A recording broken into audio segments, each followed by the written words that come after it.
Next question देखो, next question क्या बोल रहा है, एक group of 30 student appearing test, मतलब एक ग्रुप के 30 स्टूडेंट बैठे टेस्ट देने।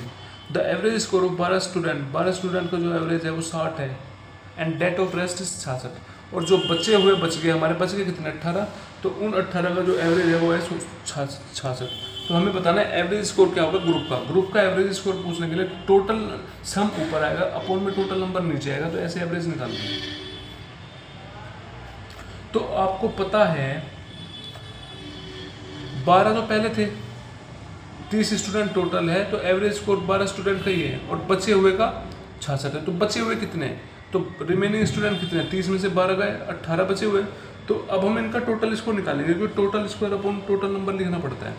तो टोटल स्क्वायर ऑफ 12 स्टूडेंट का टोटल स्कोर क्या हो जाएगा, 12 स्टूडेंट का टोटल स्कोर निकालेंगे, जो एवरेज है एवरेज की मल्टीप्लाई कर देंगे उसके जितने नंबर ऑफ स्टूडेंट्स हैं, तो वो हमारा निकल जाएगा टोटल स्कोर। तो 12 स्टूडेंट का टोटल स्कोर निकालने के लिए 12 × 60 कर दिया, कितना बन गया 720।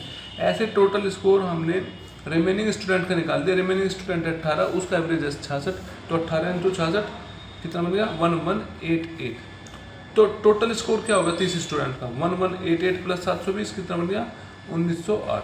तो अब हमें एवरेज स्कोर निकालना है, टोटल सम ऊपर और टोटल नंबर नीचे। टोटल सम कितना 1908, अपॉन में टोटल नंबर कितना हो गया 30 से काट देंगे कितना है 63.6 इसका आंसर होगा। ठीक है, अब नेक्स्ट क्वेश्चन देखो, नेक्स्ट क्वेश्चन क्या बोल रहा है, नेक्स्ट क्वेश्चन बोल रहा है how much time is required for a 377 metre long train to cross 248 long tunnel if the train travel at speed of 45 kilo.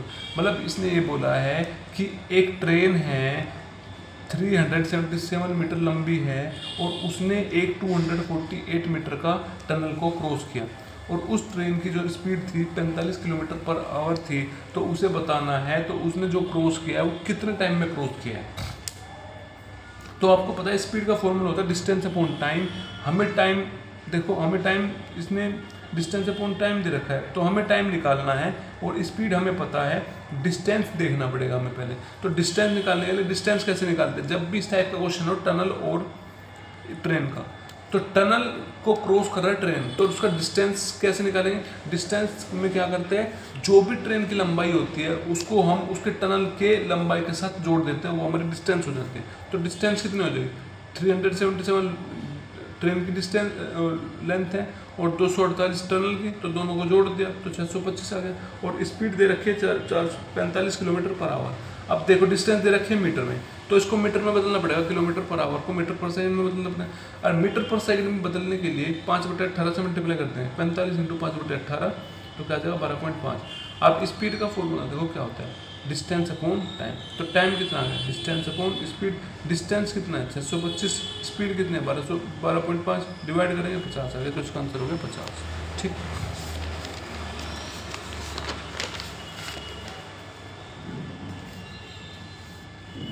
अब देखो नेक्स्ट क्वेश्चन। नेक्स्ट क्वेश्चन क्या कह रहा है, a sum of money grows to 12,800 in 2 year at the rate of 10%। मतलब एक money है, मतलब एक सम है, वो बढ़ के 12,800 हो गया 2 साल के अंदर, बढ़ के 12,800 हो गया 2 साल के अंदर, किस रेट से 10% के रेट से।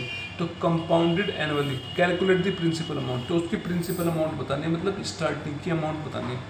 तो 10% का फ्रैक्शन क्या होता है 1/10, मतलब पहले 10 था, 10 से बढ़ के 11 हो गया पहले साल, 10 दूसरे साल भी 10 था, 10 से बढ़ के 11 हो गया, ये हमारी होगी प्रिंसिपल, ये हमारा हो गया अमाउंट। तो 10 × 10 क्या बन गया 100, 11 × 11 बन गया 21, तो 100 तो हमारा हो गया प्रिंसिपल, 121 हो गया हमारे अमाउंट। तो हमसे प्रिंसिपल पूछ रहा है, और जो सम था प्रिंसिपल था वो बढ़ के 2 साल में कितना होगा 12,800, और हमने कितना निकाला है 121, तो 121 यूनिट किसके बराबर 12,800 के, तो 1 यूनिट किसके बराबर 12,800 अपॉन 121। तो हमसे प्रिंसिपल पूछ रहा है, मतलब 100 की वैल्यू पूछ रहा है, तो 100 यूनिट किसके बराबर 12,800 अपॉन 121 × 100, सोल्व करेंगे आ जाएगा 10,578। तो कौन से आंसर में है इसमें, तो हमारा आंसर होगा 4, सॉरी ये 4th नहीं 3rd सेकेंड। अब देखते हैं नेक्स्ट क्वेश्चन। नेक्स्ट क्वेश्चन क्या बोलता है, नेक्स्ट क्वेश्चन बोलता है कि find the average of first 10 natural number. पहले 10 नंबर का नेचुरल नंबर का एवरेज निकालना है। व्हेन डिवाइडेड बाय 7, जब उसे डिवाइड करेंगे 7 से तो उसका रिमाइंडर बचता है 5। ठीक है, पहले तो हम क्या करेंगे, पहले हम करते हैं क्या, इसने बोला है कि जो एवरेज है पहले 10 नेचुरल नंबर का वो निकालना है हमें। ठीक, और व्हेन डिवाइडेड बाय 7 तो रिमाइंडर बचता है 4। मतलब कोई नंबर है उसको डिवाइड किया 7 से, उसका रिमाइंडर बच गया 5। तो इस चीज़ को हम कैसे लिखते हैं, ये फॉर्मूला होता है इसका क्या, dividend is equal to divisor into quotient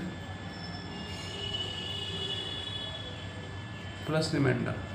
dividend है हमारा n, डिवाइजर कितना है 7, 7 में कुछ ना कुछ 7 इंटू में ये हो गया हमारा क्वोशिएंट, क्वोशिएंट में कुछ ना कुछ आता रहेगा तो इसलिए हमने एक कांस्टेंट रख दिया k, और प्लस रिमाइंडर 5। तो ऐसे हमारी वैल्यू लिख देंगे। अगर हम k की वैल्यू 0 रख दें, n की वैल्यू आ जाएगी 5, k की वैल्यू 1 रख दें, वैल्यू आ जाएगी 12, k की वैल्यू 2 रख दें, वैल्यू आ जाएगी 19। तो हम ऐसे करके 10 टर्म निकाल देंगे, क्योंकि पहले 10 टर्म निकालनी है। तो क्या हो जाएगी 10 टर्म निकालने का formula an is equal to a plus n minus 1d।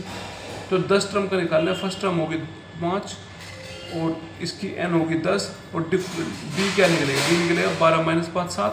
तो रख दो इस फॉर्मूले में, a की वैल्यू 5 प्लस 10 माइनस 1 7, तो कितना आ गया 68। तो सबका सम कितना आ गया 68 क्या आ गया 68 आ गया हमारी 10वीं टर्म। मतलब इन्होंने क्या किया, हमें पूछ रहा स्टार्टिंग की 10 नेचुरल नंबर का सम पूछ रहा है, जब 7 से डिवाइड करेंगे तो रिमाइंडर बच रहा है 7। मतलब कोई डिविडेंट है उसको 7 से डिवाइड किया, डिविडेंट है इसको 7 से डिवाइड किया, रिमाइंडर बच रहा है 5। फॉर्मूला होता है dividend is equal to divisor into quotient upon a. तो n डिविडेंट हो गया, 7 डिवीजर हो गया इंटू क्वोशिएंट, क्वोशिएंट में k है मतलब वैल्यू बदलती रहेगी, तो इसलिए हमने k लिख दिया प्लस 5। अब ऐसे ही वैल्यू रख के देखिए हमने, k 0 रख दिया 5 आ गया, k 1 रख दिया 12 आ गया, k 2 रख दिया 10 आ गया। तो ऐसे हम लंबे करते रहेंगे, कब तक करते रहेंगे, तो हम सीधा ही फॉर्मूला से 10 स्टार्टिंग के 10 की निकाल लेंगे। तो वो फॉर्मूला होता है an is equal to a plus n minus 1d। a 5 हो गया, d हो गया 12 माइनस 5 7। तो 10 टर्म के निकाल लिया, तो 10 टर्म के रख के निकाल दिया, वो कितना आ गया 68। ठीक, तो अब ये हो गया 68 आ गया। लास्ट टर्म जो 10वीं टर्म होगी वो कौन सी हो जाएगी 68, समझ रहे हो, लास्ट टर्म होगी 68 10वीं टर्म्स। तो अब हम क्या करेंगे एवरेज निकालने के लिए, सम अपॉन में टोटल नंबर तो 10 है, तो इसका सम निकाल दें। सम का फॉर्मूला क्या होता है, सम ऑफ 10 नंबर का, SN is equal to n/2 a plus last term. तो 10 बट n की वैल्यू 10 है, 10/2 प्लस फर्स्ट टर्म क्या है 5 प्लस लास्ट टर्म क्या है 68। तो 10/2 डिवाइड करेंगे 5 बन गया, इंटू में 5 प्लस 68 73, तो कितना बन गया 365। तो हमारा आ गया 365 पूरा सम। तो एवरेज निकालने के लिए टोटल सम ऊपर टोटल नंबर नीचे, तो 365 अपॉन 10 कितना बन गया 36.5। अब देखते हैं नेक्स्ट क्वेश्चन। नेक्स्ट क्वेश्चन क्या बोल रहा है, नेक्स्ट क्वेश्चन बोल रहा है कि a man cover 4/5 of his journey. तो एक आदमी है 4/5 अपनी जर्नी का 4/5 कवर करता है बस से 40 किलोमीटर पर आवर की स्पीड से, और बची हुई 1/5 वो पैदल चलता है 6 किलोमीटर पर आवर की स्पीड से। तो एवरेज स्पीड क्या होगी, तो एवरेज स्पीड निकालने के लिए क्या करते हैं, स्पीड एवरेज स्पीड का फॉर्मूला होता है टोटल डिस्टेंस ऊपर अपॉन में टोटल टाइम नीचे।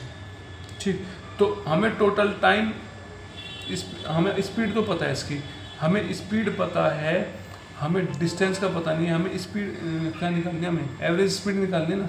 तो एवरेज स्पीड निकालने के लिए टोटल डिस्टेंस पता होना चाहिए, हमें टोटल टाइम पता होना चाहिए। तो हम दोनों को कुछ नहीं पता, तो हम निकालेंगे। तो यह देखो, इसने 40 किलोमीटर की स्पीड से बस में गया, 4/5 डिस्टेंस 4/5 कवर किया डिस्टेंस। ठीक, तो अगर बची हुई डिस्टेंस 1/5 इसने पैदल चल के 6 किलोमीटर पर आवर। तो मान लो अपनी तरफ से टोटल डिस्टेंस डी है, तो बस के द्वारा जो डिस्टेंस कवर की उसने करी 4/5d।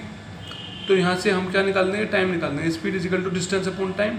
तो टाइम निकालने के लिए डिस्टेंस अपॉन स्पीड होगा, तो डिस्टेंस कितने तक है 4/5d अपॉन में स्पीड कितनी है इसकी 40 किलोमीटर पर आवर। इसको सोल्व करेंगे d/5 आ गया इसका टाइम। तो ऐसे फुट वाले का निकाल देंगे। फुट वाले के डिस्टेंस कितने होते हैं पैदल चलने वाले 1/5 डिस्टेंस कराएं तो 1/5 इंटू डी।